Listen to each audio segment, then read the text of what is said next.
Podcast, CBS Sports Daily NFL Podcast. I'm Brinson. I'm your host.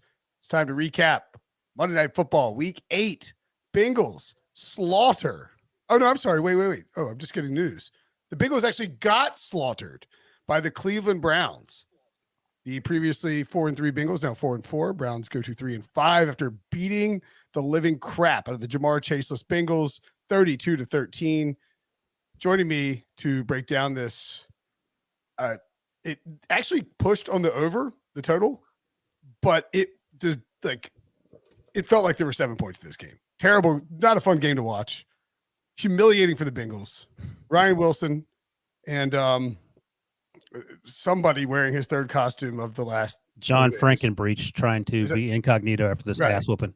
Breech, give me he wore a mask, but he forgot to take off his Bengals pullover, which is just a mistake for the embarrassment that was. Breech, give me 3 positives if you're a Bengals fan that doesn't involve the return of Jamar Chase at some point later in the season. Well, first, let me just say that I am thrilled.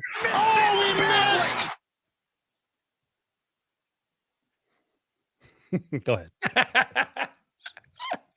It's like in a conversation with an old person when you're talking to a grandma and they're like, hello? And then you're talking over them.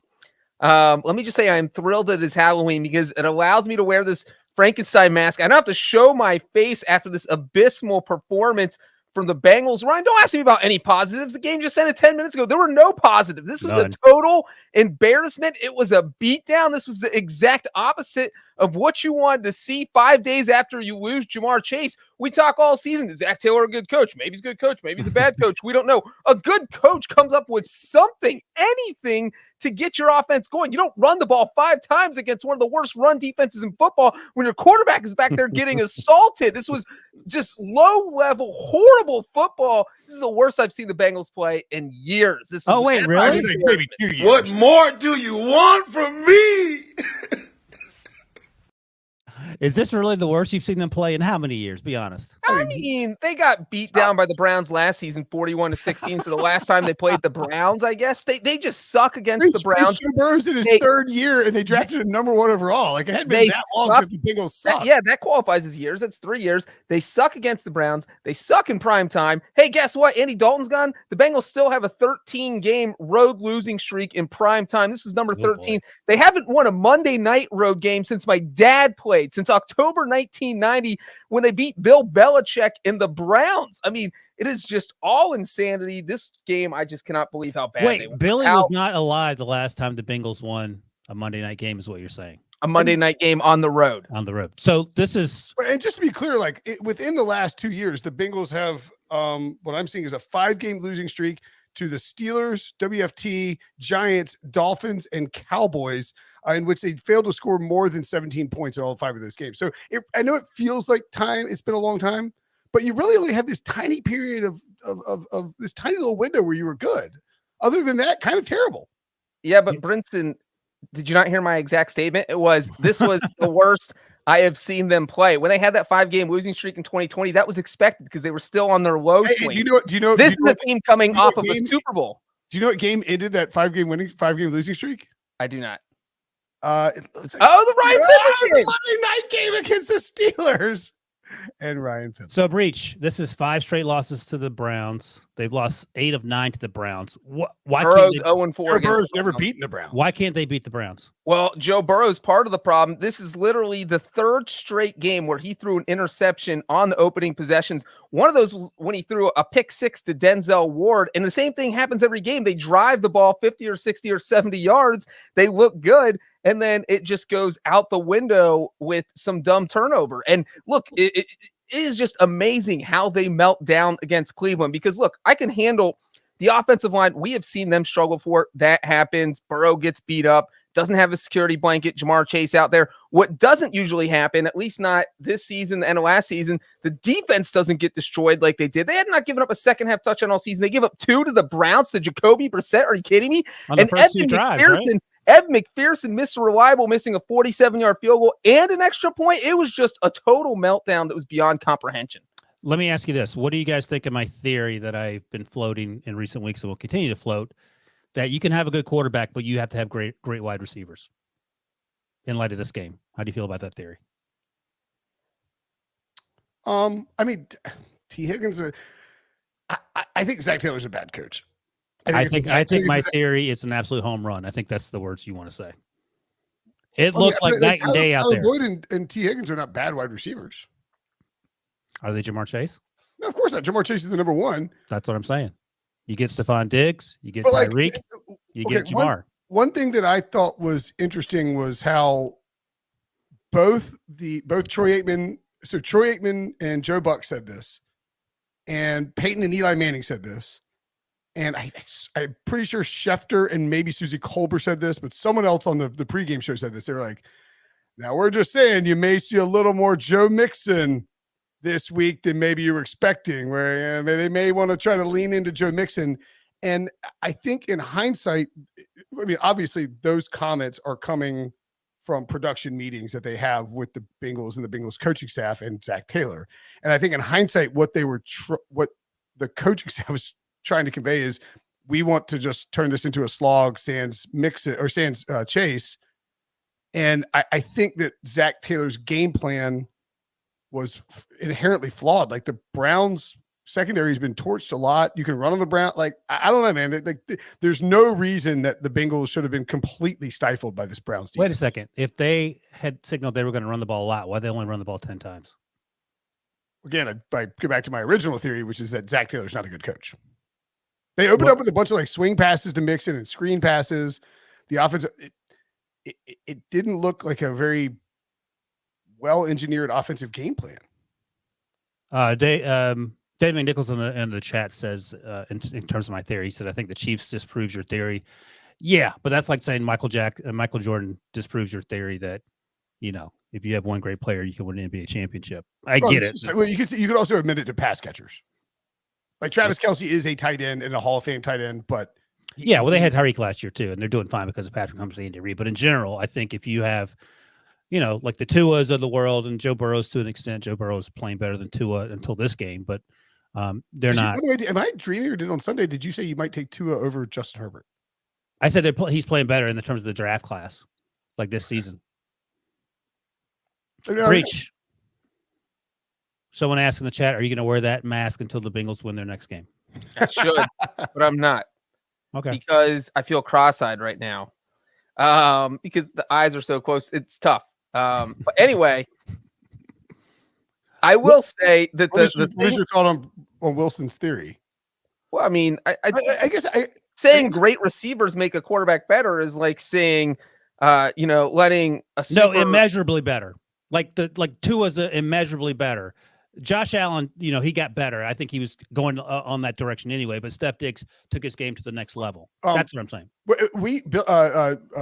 Billy, Sully and I actually talked about this on the brand new Monday pod, 1:00 on YouTube, youtube.com/pick6. We're actually live on YouTube all the time, every day at 1:00, except for Wednesdays when it's 2:00, because we work around Brady Quinn's schedule, mainly because we don't want to make him mad, since John Breech already pissed him off with this 2015 article about him being dead.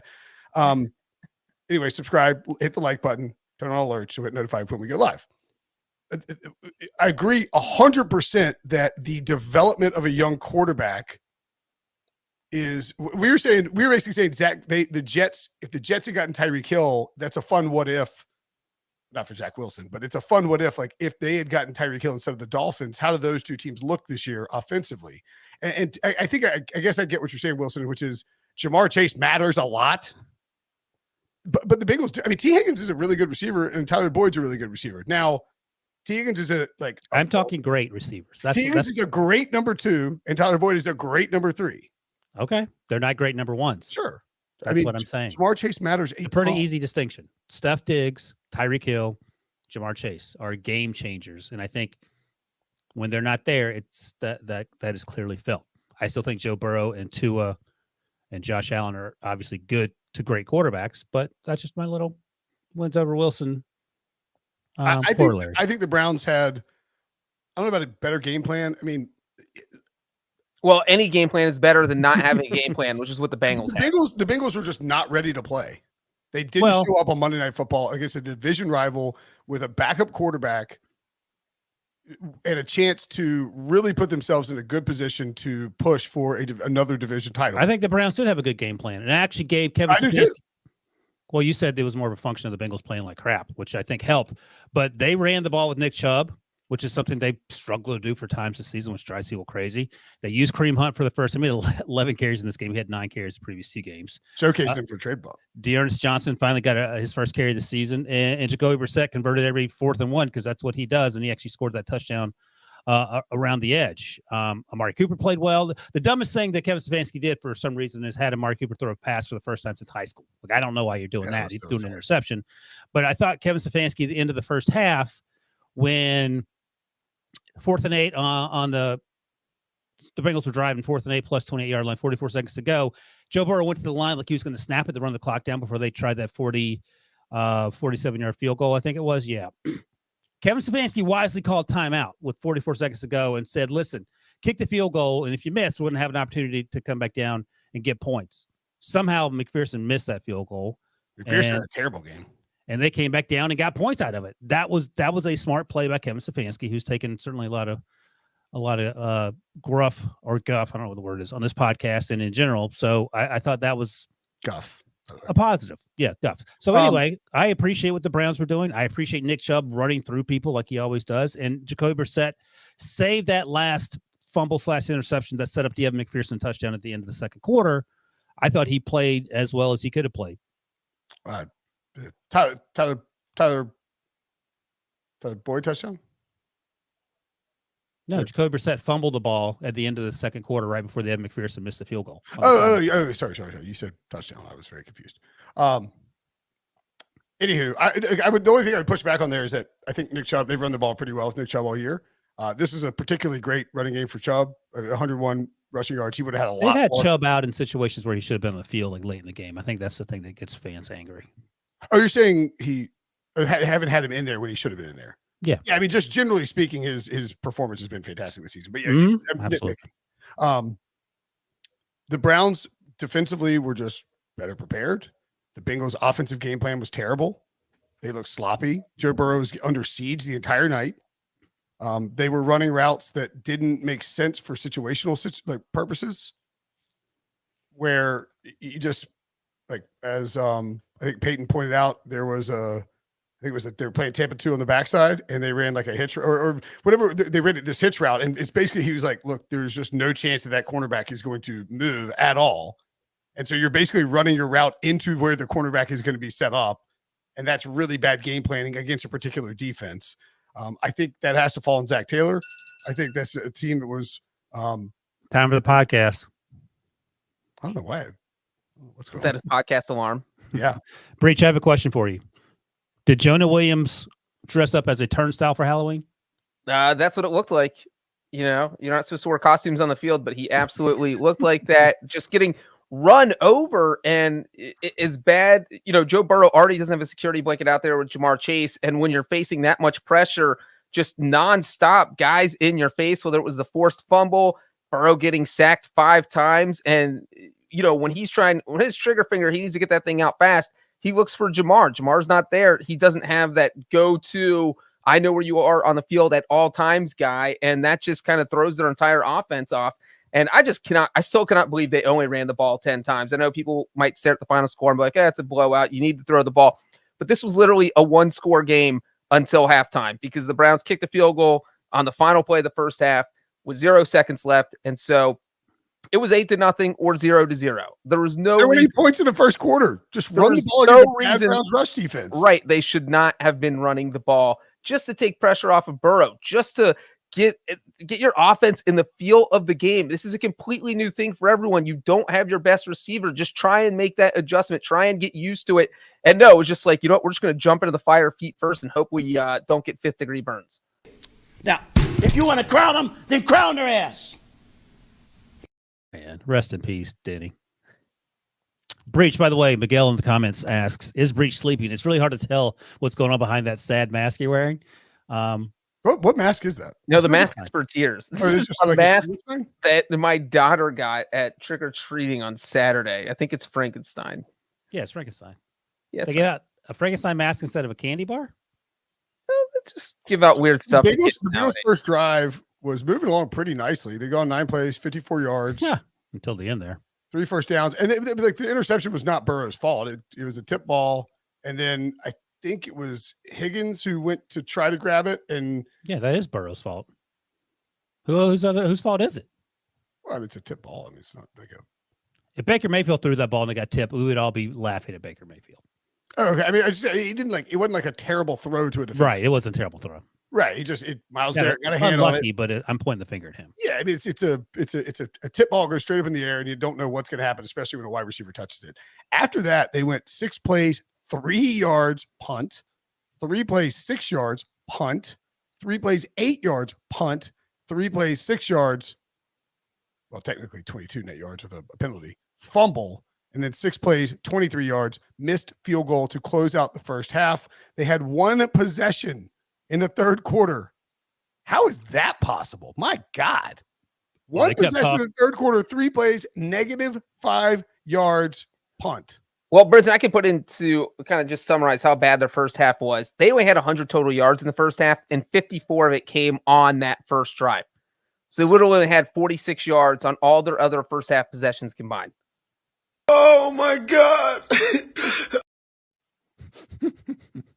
And the defense actually played well in the first half. The defense got the Amari Cooper interception that, yes, it was a gift, but they snipped it out.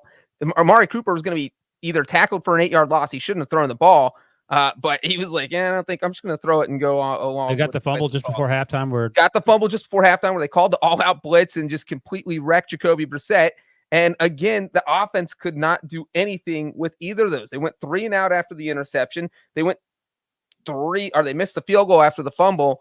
So it was just, you got to capitalize on stuff like that. And that's things the Bengals offense don't really capitalize on. It didn't in this game. So it was just a disaster. It was an all-around disaster. Let's take a quick break. When we come back, we'll ask Breech what he thinks about Myles Garrett's Halloween costume next. I don't know if you saw it. Myles Garrett did a pregame interview on the Monday Night Football pregame, did an interview with Michelle Beisner Buck, Joe Buck's wife, who works at ESPN as well, where he was like she showed it at his house, and he had what's the guy's name from Stranger Things? The evil Vecna. He had Vecna above his door, and like hanging out in like the yard is like 7 like life-size recreations of quarterbacks, including Joe Burrow. And then Myles Garrett wore Vecna to the stadium, and then Joe Burrow had a terrible day. What'd you think? How would you grade that costume, Breech? I mean, it looked like he put a lot of work into it. So I'm gonna give him an A+, because if you're gonna be Vecna and you're also gonna build giant cutouts of quarterbacks, you better go out there and play well. And he did. So his costume is better than mine. I will say that. I don't know if he's better than that Frankenstein mask. I mean, by the way, tough day for Breech. The Bengals get slaughtered. Brady Quinn dunks all over Breech, all over Twitter for something he wrote in 2015 that was disrespectful to Brady and all the other quarterbacks and the legacy of playing for the new Browns. Breech, are you at all concerned, and this is a legitimate question, about Joe Burrow, or is this more an offensive line issue? Or am I concerned about Zach Taylor? That's who I'm concerned about. Well, I think Zach Taylor stinks. I'm not going to judge the Bengals offense based on one ugly game against the team they have been pathetic against. This is their 5th straight loss to the Browns. Joe Burrow's never beaten them. They've been historically bad against them, and they had 4 days to figure out what's happening here. They had 4 days to figure out what to do without Jamar Chase. So we don't know if this is going to end up being an outlier. If they look like this again next week, if me or Wilson were doing this, we would be getting murdered for making excuses. You're like, well, they've always struggled with it. Yes, they lost their star receiver 4 days before the game. They've always struggled with the Browns. Yes, they have. That's like they say, like, I'm sorry, I struggled to take the trash out. Like, I mean, like the Browns, you can't beat the Browns. Yeah, that's a weird sort of yes, thing. they cannot beat. I just don't know why. I'm giving you a fact against the Browns. Well, when they lose their star receiver I am saying that as a Bengals fan, that If they are this bad next week, that's a problem. Is this a one-off? Can Zach Taylor revamp this offense? Like, you can give Zach Taylor a pass because he had 4 days to figure things out, but they cannot look like this in the following weeks. They can't look like this in week 9 against the Panthers. Let me ask you this. Why do the Bengals have a loss to the Pittsburgh Steelers and Mr. Trubisky, a loss to the Dallas Cowboys and Cooper Rush, a win against the Jets and Joe Flacco, a win against a mid-game Teddy Bridgewater quarterbacking start after the Tua injury, a loss to the Ravens, a win against Andy Dalton, a win against Mariota, and now a loss to Jacoby Brissett? Why the Bengals, like, why am I reading off these quarterbacks and these teams? Brinson, the Bengals have the highest strength of victory in the AFC.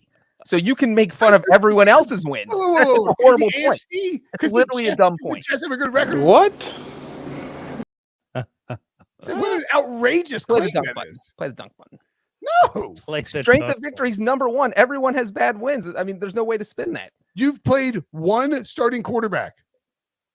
Well, I guess two if Mariota. Well, I guess Mariota and The three first place now. Falcons is a bad win. What? Lamar Jackson and Marcus Mariota are the only. Well, now Mitchell Trubisky's the backup. I guess you haven't played anybody. I'm not sure you guys are any good. They were dominating. I don't know what you're talking dominating. about. Who are they dominating? Victory. Let's see. Tua played a half, so you're going to hold that against them? Yeah, they held Lamar Jackson to under 20 points. They lost. Yeah. What? They held Lamar Jackson under 20 points. You're trying to throw cold water on their wins, and I'm telling you that the highest strength of victory in the AFC. So what's your point? So you're telling me there's a chance. Point is that I think that he's asking you if the Bengals are not frauds. as good as are the Bengals frauds? That's one way of putting it too. Right, and I just told you that if they have the best strength of victory, that every other you could nitpick every single team's wins. I think the better question might be, and that's a fair question to ask, but just in terms of the AFC North, are they still going to win the AFC North? I mean, if Jamar Chase is out 6 weeks, probably not. And the Ravens just got Roquan Smith. Ravens, I would take the Ravens right now. By the way, sort of a Gronk spike on this conversation. Caleb Campson in the comments notes that the Bengals saw what the Chiefs did with their O-line and thought, let's do the same except spend more and play worse. And I think that aptly describes at least what tonight's offense, because they had gotten better, the O-line, over the last few weeks, right, Breech? They were until tonight. Yeah, until Myles Garrett showed up and stranger things to him. All right, let's talk about the Cleveland Browns. I don't know why we just cannot not talk about the losing team. No, we have to. This is Breech's team, and it's an embarrassing loss, and it's fun to make fun of Breech wearing a Frankenstein cry mask. So that's what we did. Yeah, you hear him crying? How sad is that? Oh, you see his eyes. You can barely read right now. They're red. That's why. Oh my God. So the Browns are now 3-5. One game behind the Bengals, as it were. They head into their bye week. They have Deshaun Watson coming back at some point. The Texans game, week 13. Yes. I guess I'm wondering, do we think that the Browns are? Let me stop you there. Are they playing the Bengals every game the rest of the season? If the answer is no, they are done. They get to play them again. I disagree with that. I mean, they definitely. I mean, why? Because they are a terrible football team. If you only saw this game, you would think these are Super Bowl champs because they played nearly flawless except for the fumble there at half. They have maybe losing the Falcons and the Jets. The Jets is the worst loss in this season. Yeah, and the way they lost that game, absolutely. They were down 14, and Joe Flacco came back, guns a-blazing in Cleveland. This is not a good football team.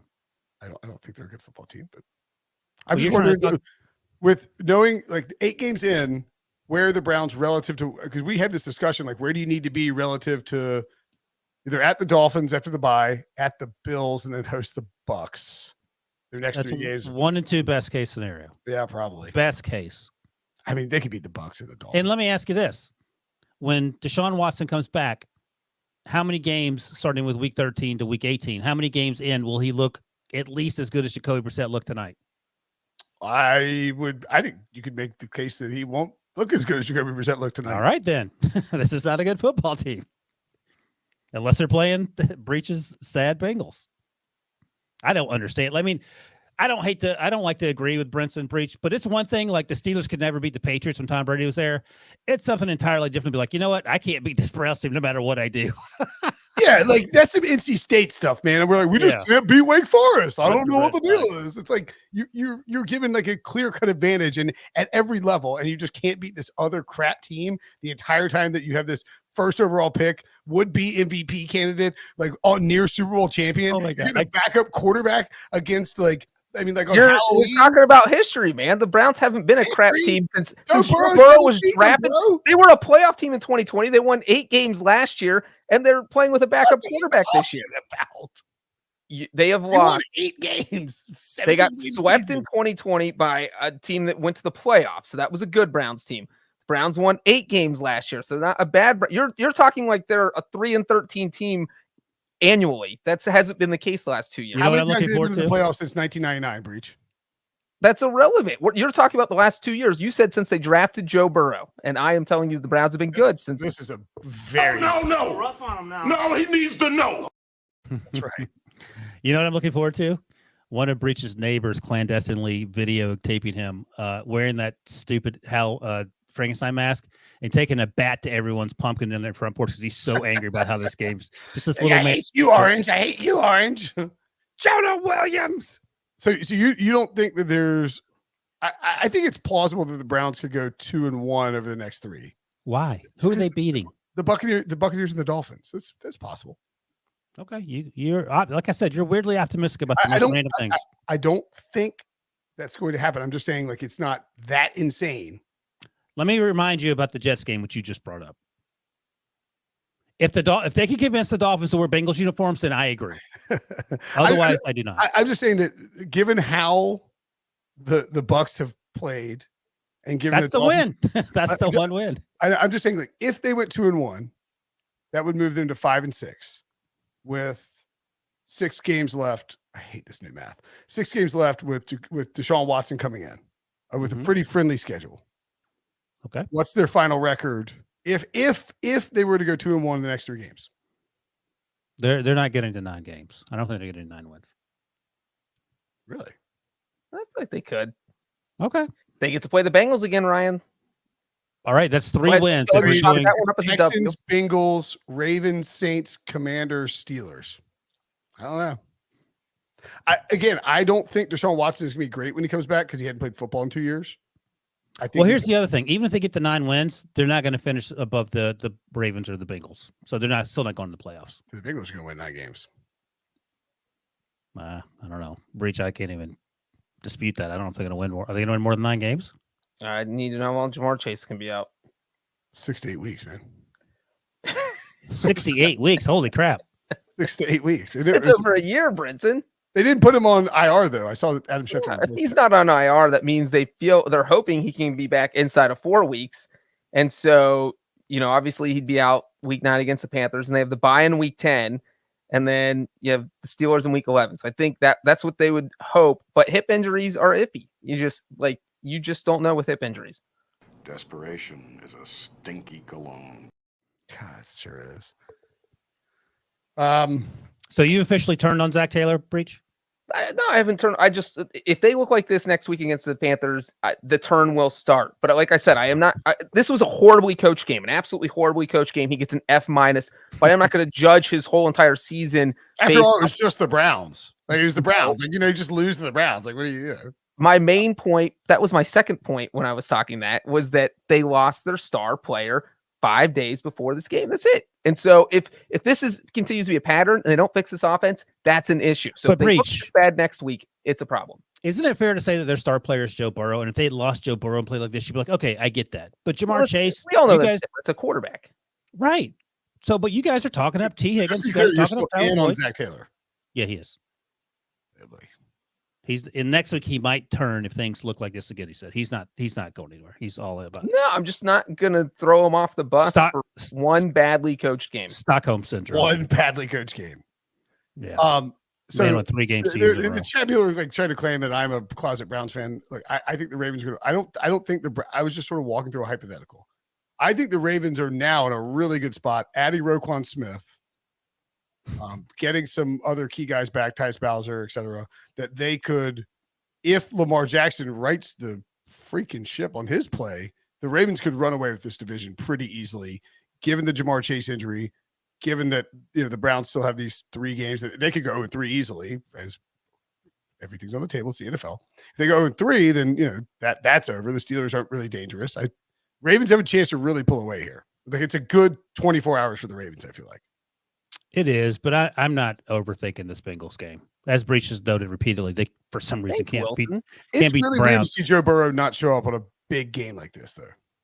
Well, he was running for his life. It wasn't the matter of him not showing up. It was a matter that the 5 guys in front of him didn't show up. And as people noted in the comments, there are a lot of guys injured on that Browns team, especially on the defense. JOK didn't play. Jeremiah Owusu-Koramoah didn't play. Denzel Ward didn't play. Yeah, I guess to be clear, I'm not blaming Joe Burrow. I am firm on my stance here. Awuzie went down with an injury. I mean, they had a bunch of defense players go down. I don't know why we let that fluke Super Bowl run trick us into thinking Zach Taylor might be a decent coach. No, I don't think we that. ever I thought never that. thought Yeah, that. none of us, even me, the Bengals guy, never thought that. You're not even out on him yet. That doesn't mean I think he's a good coach. I'm right where I've always been. Right. The fluke Super Bowl run tricked us into thinking he might not be a bad coach. No, wrong. I was never the man. Let me put it this way: if he were Lovie Smith or whoever got fired last time with the Texans, he would have been out of a job. David Culley. David Culley. Or Jim Caldwell. I mean, Steve Wilkes. It doesn't matter. 3 and out. He would have gotten fired the first season. They kept bringing his ass back. These guys are all defensive guys, though. What does he coach? Like, tell me what he's good at. What is Breech, what is Zach Taylor's offensive? Jim Caldwell's offense. I'm kidding. Breech, what is Zach Taylor's specialty is in terms of coaching? I mean, he's an offensive guy. Based on what you've seen with your eyes, like if you knew nothing about football and you saw Zach Taylor for the last 3 years, what would you say he's good at? Well, I would say that he was smart to have Joe Burrow on his team. If you watch Zach Taylor coach the last 3 years, you would what I imagine is him in the movie Office Space, going in to meet with the Bobs, and they're like, "So what would you say it is you do around here?" It's like, "Well, I take the game plans to Joe." "So do you design the game plans?" "No.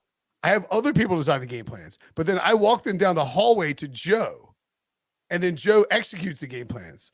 "So what would you say you do here?" Or maybe he does design them and they're just terrible. Yeah, I mean, that's also The point being is, like, any other team would consider firing Zach Taylor. Yeah, no, I don't think so. You don't think so? I don't think any coach is in danger of getting fired the first season off a Super Bowl. Maybe the second, but not the first. But prior to the Super Bowl, there's certainly conversations that he may be fired, right? He would have been fired he would have been fired by a lot of other teams after that. This second year. He went 3 he and 3. wouldn't have made it that far. That's absolutely true. That's but that's the moral of the story is you just let Zach Taylor keep running your team into the ground. He didn't run the ground. He took him to a Super Bowl. Joe Burrow dragged them to a Super Bowl. Yeah, Kicking and screaming. He got to a Super Bowl. You can spin it however you want. All right. They sure can. He went to a Super Bowl and lost. Don't feel so good about them getting the Super Bowl this year, though. It's the middle of the Get season. well, Jamar. Where do I send a get well card to Jamar? I need to know right now. Probably If you were a real Bengals fan. Isn't your dad the head of the Bengals alumni? Oh, how about Boomer Esiason getting on the Manicast and listen, 17 teammates from those Bengals squads and no Jim Breech. So sad. What is happening here?